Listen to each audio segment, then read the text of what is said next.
بہت غلط ہوا. مقدس سرزمین پر جس نے بھی یہ عمل کیا اس کا سخت ترین محاسبہ ہونا چاہیے. لیکن بغیر سوچے سمجھے عمران خان ان کے ساتھیوں کے خلاف FIR. آپ کو سمجھ آ رہی ہے ناظرین؟ سمجھ سے بالا تر ہے.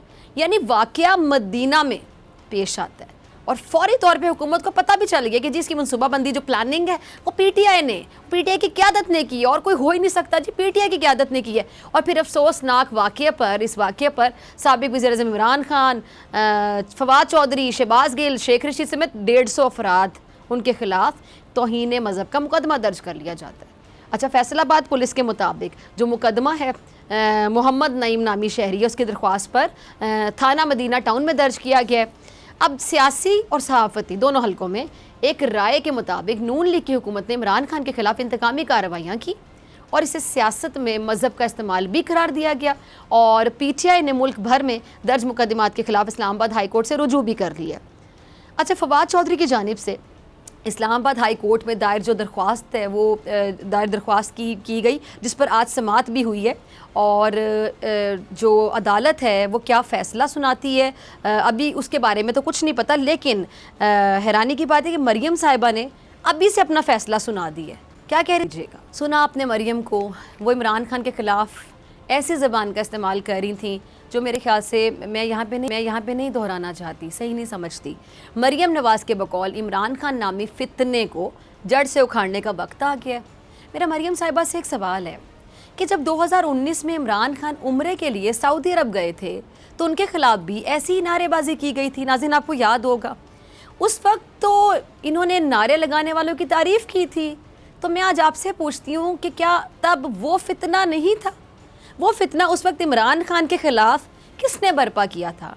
کیا یہ سمجھا جائے کہ مریم نواز اور ان کے حواریوں کے کہنے پر وہ سب کچھ ہوا تھا؟ کیونکہ مریم نواز نے عمران خان کے خلاف نعرے بازی پر اس کو مکافات عمل قرار دیا تھا، آپ کو یاد ہوگا. اور مریم نواز نے تو اس پر کسی قسم کی کوئی مذمت نہیں کی تھی. حالانکہ اداروں کے خلاف مزاحمت کے بیانیے پر ان کے اپنے چچا کے ساتھ بہت زیادہ اختلاف رہا ہے کہ پھر نون میں سے شین نکلنے کی باتیں ہونے لگی تھیں اور ناقدین کے بقول مریم نے تو اپنے عمل سے اپنی پارٹی میں فتنہ برپا کر دیا تھا. اب یہ فتنہ انہوں نے عمران خان کے دورہ سعودی عرب کے وقت بھی پھیلایا تھا اور آپ کو یاد ہوگا رانا ثناءاللہ صاحب نے ایک نجی پروگرام میں کیپٹن صفدر کے مزار قائد پر نعرے بازی کرنے والا جو واقعہ تھا اس پر دفاعی دلیل دیتے ہوئے کیا کہا تھا کہ جی روزہ رسول پر لوگ نعرے لگاتے ہیں لیکن سعودی عرب کا ریکارڈ ہے کہ جی انہوں نے تو کبھی کوئی ایکشن نہیں لیا. اب یہی رانا صاحب سعودی حکومت سے بھی کارروائی کا مطالبہ کر رہے ہیں اور خود بھی دھمکیاں دے رہے ہیں. تو کیا یہ کھلا تضاد نہیں ہے، دوہرا معیار نہیں ہے؟ اس واقعے کو مذہبی ہتھیار کے طور پر استعمال کرنے سے خطرہ بہت ہے. لیکن نون لیگ کے رہنما حنیف عباسی ٹس سے مس نہیں ہوئے، بضد تھے. آیا عمران خان نے کروایا؟ یہ ذرا دیکھیے گا. اچھا، سنا آپ نے حنیف عباسی کو، وہ کہہ رہے تھے کہ جی بڑی منصوبہ بندی کے ساتھ یہ سارا کام کیا گیا. اب ظاہر ہے کہ وہ عمران خان کے اس کو ان کا ذمہ دار قرار دے رہے ہیں اور نون لیگ اسی بنیاد پر اب عمران خان اور ان کے ساتھیوں پر اس کا مقدمہ بنا رہی ہے. مریم نواز اور لیگی رہنماؤں کی باتوں سے لگ رہا ہے کہ جی عنقریب عمران خان کو انتقامی کارروائی کے طور پر شاید جیل بھی بھجوایا جا سکتا ہے تاکہ وہ حکومت کے خلاف اپنی تحریک کو کامیاب بنانے میں ناکام ہو جائے. کیونکہ عمران خان کی تحریک اب تک کی کامیاب تحریک ثابت ہوئی ہے اور عمران خان نے بڑے بڑے جلسے کیے. اب وہ مئی کے آخر میں اسلام آباد مارچ سے پہلے پنجاب و KPK میں جلسے بھی کر کے مومنٹم سیٹ کریں گے اور یہ جو مومنٹم ہے عمران خان کو اسلام آباد کی طرف مارچ کرنے میں اور بھی زیادہ مددگار ثابت ہوگا. ان کو کانفیڈنس بلند ہوگا، ان کو مزید حوصلہ ملے گا. لیکن سینئر صحافی کے بقول عمران خان کو روکا نہیں جا سکتا. کیونکہ عمران خان کی ایک کال پر کارکن اور عوام جمع ہونا شروع ہو جاتے ہیں. ایک صرف کال کرتے ہیں وہ اور کارکن اور عوام شروع ہو جاتے ہیں جمع ہونا. بس انہوں نے کہنا ہے کہ جمع ہو جائیں اور تمام لوگ جمع ہو جائیں گے. اب لوگوں کو جلد سے احتجاج کے لیے جمع کرنے کے لیے تحریک انصاف کے رہنماؤں کو زیادہ محنت کرنے کی ضرورت نہیں پڑتی ہے. اب بلکہ جو دیگر جماعتیں ہیں ان کے رہنماؤں کو عوام کو نکال کر جمع کرنا پڑتا ہے. یہ ایک حقیقت ہے. اور اگر دیگر جماعتوں کے بڑے بڑے لیڈروں کو گرفتار کر لیا جائے تو وہ اپنے جلسوں میں زیادہ لوگ اکٹھے کرنے میں یقینی طور پہ ناکام ہو جاتے ہیں. لیکن عمران خان کا جو کارکن ہے وہ ایک کال پر خود چل پڑتا ہے. اب اسی لیے اگر تحریک انصاف کے بڑے بڑے کھلاڑیوں کو گرفتار بھی کر لیا جائے عمران خان کی تحریک رکے گی نہیں بلکہ پورے زور و شور کے ساتھ آگے بڑھے گی. اچھا، اب دیکھا جائے تو اس بات میں حقیقت بھی ہے لیکن مریم اورنگزیب حقیقت سے آنکھیں چرا کر عمران خان پر کرپشن کے کہہ رہے ہیں کہ افسانے لکھ رہی ہیں. ذرا سنیے گا. جی تو سنا آپ نے مریم اورنگزیب صاحبہ کو کیا کہہ رہی ہیں جی. اب نون لیگ کی جو باڈی لینگویج ہے نا اس کو دیکھ کر لگ رہا ہے کہ وہ کسی نہ کسی طریقے سے عمران خان کو کرپٹ اور ملک دشمن ثابت کر سکیں, لیکن عمران خان کا دامن کرپشن سے پاک ہے. لاکھ کوششوں کے باوجود ان پر کوئی کرپشن ثابت نہیں ہو سکتی. لیکن جب نون لیگ کی نیت ہی صاف نہیں ہے, حکومت کے سینے میں انتقامی کارروائی کی آگ زور و شور سے بھڑک رہی ہے, تو ایسے میں کوئی نہ کوئی جھوٹا کرپشن کیس تو نون لیگ بنا ہی لے گی. لیکن اور کیوں بنائے گی؟ تاکہ عمران خان کی ساکھ کو, امیج کو نقصان پہنچا سکے.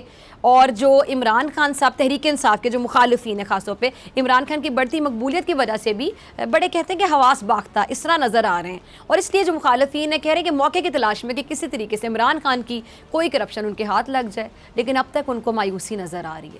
اب ایسے میں عمران خان ان کی بیگموں کو ٹارگٹ کیا جا رہا ہے, جس پہ عمران خان نے خاموشی توڑتے ہوئے خاموشی توڑ ہی دی ہے. کیا کہہ رہے ہیں ذرا سنیے گا. اب سنا آپ نے خان صاحب کو, کہہ رہے ہیں کہ جی مجھے نشانہ بنانے کے چکر میں میرے قریبی لوگوں کو ٹارگٹ کیا جا رہا ہے. نون لیگ اسی طرح سے انتقامی کارروائی کر رہی ہے جیسا کہ انہوں نے جمائمہ پر ٹائلوں کا کیس بنا کر مجھ سے انتقام لینے کی کوشش کی. اب اگر دیکھا جائے تو یہ حقیقت ہے ناظرین, عمران خان کی بات میں وزن تو ہے, کیونکہ اس وقت حکومت کا موڈ ایسا ہے کہ وہ کسی بھی طرح سے عمران خان کی سیاست کو بند گلی کی جانب لے کر جائے. کبھی توشہ خانہ, کبھی فورن فنڈنگ کی کتاب کو ٹٹولنے کی کوشش کی جا رہی ہے.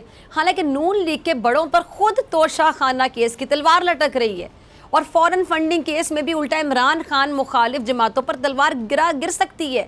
حکومت اس لیے بھی عمران خان ان کی جماعت کو دبانا چاہ رہی ہے, سمجھ رہے دبانا چاہ رہی ہے باقاعدہ. کیوں؟ کیونکہ عمران خان نے ان کیسز کی کتاب کھولی جو بہت پہلے NRO کی شکل میں بند کر دیے گئے تھے, اور اگر عمران خان رہتے ہیں تو پھر نون لیگ اور دیگر جماعتیں مشکل میں بھی آ سکتی ہیں. اس لیے عمران خان کو بلیک میل کر کے خبردار کیا جا رہا ہے کہ لیکن عمران خان رکنے والے نہیں ہیں.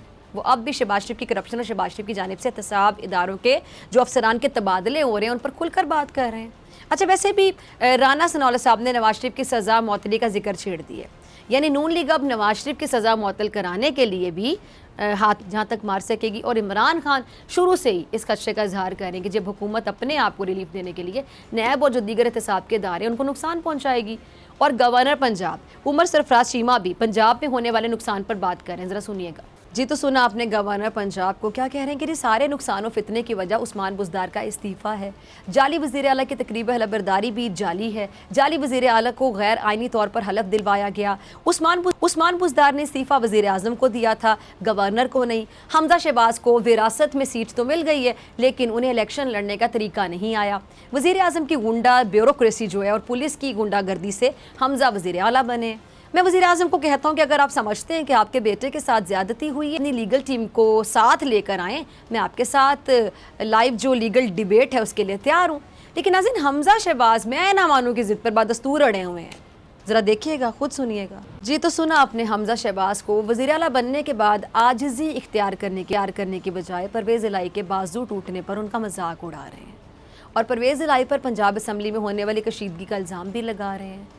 اور ویسے یہی حمزہ شہباز جہانگیر ترین اور علیم خان پر بھی کرپشن کے الزامات لگاتے تھے, اور ان دونوں کو عمران خان کی ATM مشینز بھی کہتے تھے, آپ کو یاد ہوگا.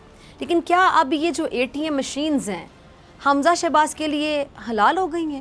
حمزہ شہباز کو یہ نہیں بھولنا چاہیے کہ وہ جن منحرف اراکین کے بل پر وزارت اعلیٰ کی اس کرسی پر بیٹھے ہیں, بہت جلد وہ یا تو نااہل ہو جائیں گے یا ڈی سیٹ کر دیے جائیں گے, اور یوں دونوں صورتوں میں حمزہ شہباز اکثریت کھو بیٹھیں گے. اور ادھر مرکز کی بات اگر کریں تو وہاں پر حکومت عمران خان کی سازش کے الزام سے توجہ ہٹانے کے لیے توہین مذہب بیانیے پر پورا زور لگا رہی ہے, لیکن اس کی کہہ لیں کہ دال گلنے والی نہیں ہے. کیوں؟ کیونکہ اب امریکی میڈیا سے بھی عمران خان کے حق میں گواہی آ گئی ہے, اور اس کو چھوٹی موٹی گواہی نہ سمجھیں آپ. سنیے گا. سنا آپ نے, یہ امریکی دفاعی تجزیہ کار عمران خان کی تمام باتوں کی کیا تصدیق نہیں کر رہی ہیں؟ بالکل کر رہی ہیں کہ کیسے آزاد خارجہ پالیسی کی وجہ سے امریکی حکومت نے سازش کی, عدم اعتماد کے ذریعے PTI حکومت کو ہٹا دیا گیا, لیکن عمران خان ہار ماننے کو تیار نہیں ہے. اسی لیے عمران خان اب آزادی اور خود مختاری کی جنگ عوام کے ساتھ, عوام کے سنگ جا رہے ہیں. مئی کے آخر میں اسلام آباد میں لانگ مارچ کرنے جا رہے ہیں, کیونکہ ان کا ماننا یہی ہے کہ غیر ملکی مداخلت کا گھنونا کھیل, گھنونا چکر اب نہیں چلے گا, اب ایسے نہیں چلے گا. ملتے ہیں بریک کے بعد.